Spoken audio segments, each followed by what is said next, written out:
à tous, je suis heureuse de vous retrouver pour notre capsule numéro 3 du chapitre 2 intitulé Droite de régression. Donc une droite de régression, c'est l'équation d'une droite de la forme y est égal à b0 plus b1x où b0 est l'ordonnée à l'origine, b1 la pente de la droite. Donc si la pente est supérieure à 0, alors la droite elle est croissante. Si la pente elle est inférieure à 0, alors la droite elle est décroissante. Donc les coefficients B0 et B1 minimisent le critère des moindres carrés que nous verrons plus en détail tantôt et sont donnés par B1 est égal à la covariance entre x et y divisé par la variance de x.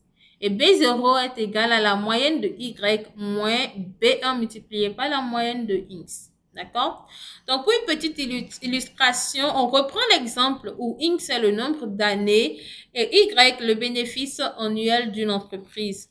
D'accord? Donc, on constate que les points du NIA se concentrent autour d'une droite. Et cette droite, son équation, c'est y est égal à 69,146 plus 1,4516x. Donc, on remarque que B0 est égal à 69,146. B1, la pente de la droite, est égale à 1,4516. D'accord?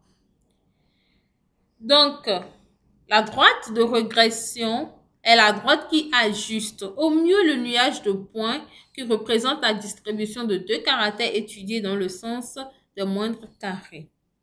Donc, pour déterminer les valeurs des coefficients B0 et B1, on utilise le principe des moindres carrés qui consiste à chercher la droite qui minimise la somme des carrés des distances verticales entre les points du nuage et la droite. C'est une quantité positive Q définie par somme I allant de 1 à n de y moins yi chapeau au carré où yi chapeau est égal à b0 plus b1xi.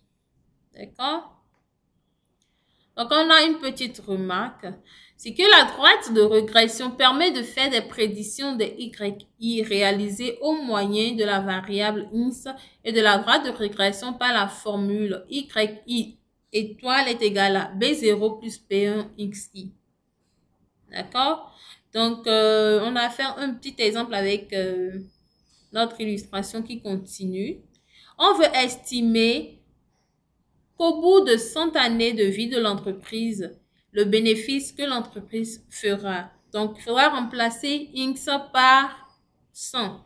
Donc, on a 69,146 plus 1,4516 multiplié par 100 qui nous permet de voir qu'on a 214,30. N'oubliez pas que c'était en centaines de milliers de dollars canadiens. Donc, une petite remarque pour finir. Il faut prendre garde à ne pas trop arrondir les résultats des calculs intermédiaires car les erreurs peuvent se multiplier et mener en bout de ligne à des erreurs non négligeables. Donc, c'est très important d'éviter au maximum possible de faire des arrondis lorsqu'on fait des calculs intermédiaires. Donc, ce sera tout pour notre capsule. On se retrouve bientôt pour les exercices sur ce chapitre. Au revoir. C'était Sandrine pour SOS Maths.